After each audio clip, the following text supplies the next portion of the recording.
It was when they intervened in a planetary siege between the Forax Empire and the Ascendancy. The Forax had just brought down the Ascendancy's planetary shielding when they noticed a powerful pulse originate from a massive structure in the center of the old Ascendancy capital city that spanned far outside of our galaxy's borders. They finally cracked the remaining seals around the ancient structure's central console and called out to something. Something came swiftly, as if it had been waiting outside of our celestial home for a very, very long time. For the last millennium, our scientists and the intellectual community noticed that stars began to dim in one particular galaxy. At first, this was treated as coincidental supernovas from old stars. But after more was snuffed out, it was quickly realized that the dimming acted as a huge and powerful wave, washing across the neighboring galaxy, with rare moments of slow progress, as if an obstacle only stemmed and delayed the inevitable. Forax Command could only receive images and some distorted hails before we lost contact with both their invasion fleet and the Ascendancy. It was not long before the entire system that the Ascendancy and the Forax fought hundreds of years over was taken by this overwhelming unknown force. Pictures of massive continent-sized starcraft took over the airwaves of the entire galactic community, as well as stars surrounded by enormous drone swarms, seemingly consuming the energy they harnessed. Our people gave it a name, tied to our god of chaos, storms and destruction, Durkai. We all took a collective pause and held our breath, glands, and moisture sockets as we watched the entire Forax Armada descend upon the Durkai outside of its homeworld. Cheers were heard across planets for every Durkai ship fallen by concentrated Forax firepower.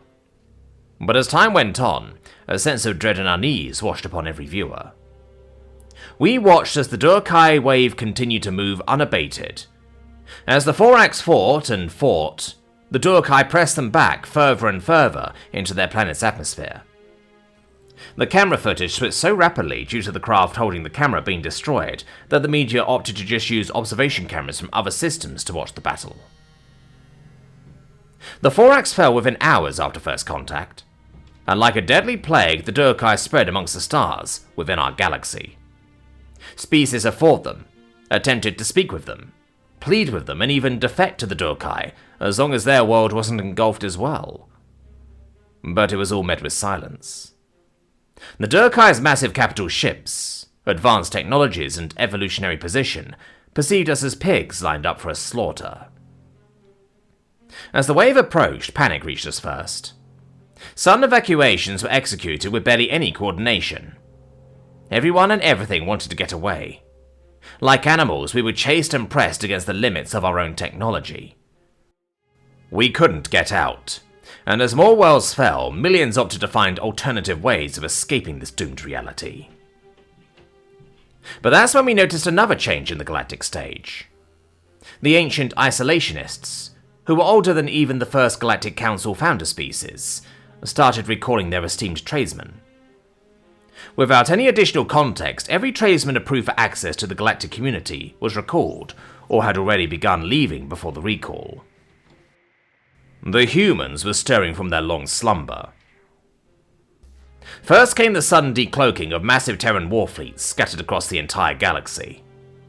They numbered in the thousands, housing enormous battleships and carrier-like ships. Every time we attempted to scan them for more information, the state-of-the-art scanners had their data scattered, while others just came up with nothing. None of the ships responded to any hails, and even when the fleets were attacked by our more hostile neighbors, like the Therok, they just shrugged off the incoming fire as if it was a tiny hatchling patting away at his brewfather. The Terran fleets just decloaked and stood beside the respective homeworlds of Galactic Council members. The second came when a separate pulse from the Terran homeworld of Earth was detected. The Durkai wave just stopped. Then, after some time, large energy spikes were detected in the majority of the Durkai ships. Small rips in space tore in front of them, mimicking a slipspace opening.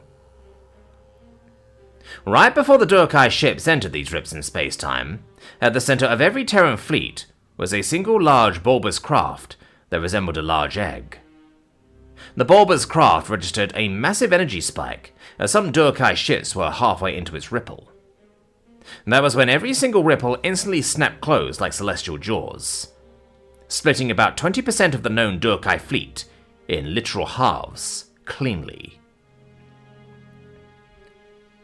The Caldari finally could decrypt the pulses that brought the Durkai to our galaxy. They recognized that the Ascendancy were radical zealots who believed the Durkai to be their god, and hadn't realized what the structure on their homeworld was built for, or who built it. They brute-forced the coding, and managed to activate its primary protocol. The first pause was an all-clear signal, and additionally a beacon. A light in the darkness of space that helped the Durkai navigate to our space. The second pulse was similar, but had a separate message. Encoded was galactic common spoken by the Terrans. Hello again. Another pulse was detected from the main Durkai fleet after the closure of their ripples. Now, in galactic common, the Durkai responded. The Durkai Empire respects the pact. Let us leave. That's when a Terran fleet uncloaked outside of what was once the Ascendancy's homeworld. All of our data pads display clear views from Terran battleships hovering outside of the large Durkai invasion fleet. A fourth and final pulse was detected before the entire Terran Navy released weapons that our galaxy thought impossible. Thermonuclear warheads strong enough to take the place of stars crashed against the Durkai line, followed up by planet-splitting laser weapons. Hundreds of thousands of fighter craft firing proton missiles that could easily cripple a Thorax flagship. The rest of the galaxy felt as if two gods were fighting in our backyard. Everyone's backyard. Every spot where Durkai was detected, a Terran fleet lay in wait. All the strikes were carried out by what we can only believe is a war-built advanced AI. The Terrans deployed additional shielding to block the intense radiation cast from the devastating battle. The message was clear on all datapads, TVs, holoscreens, etc.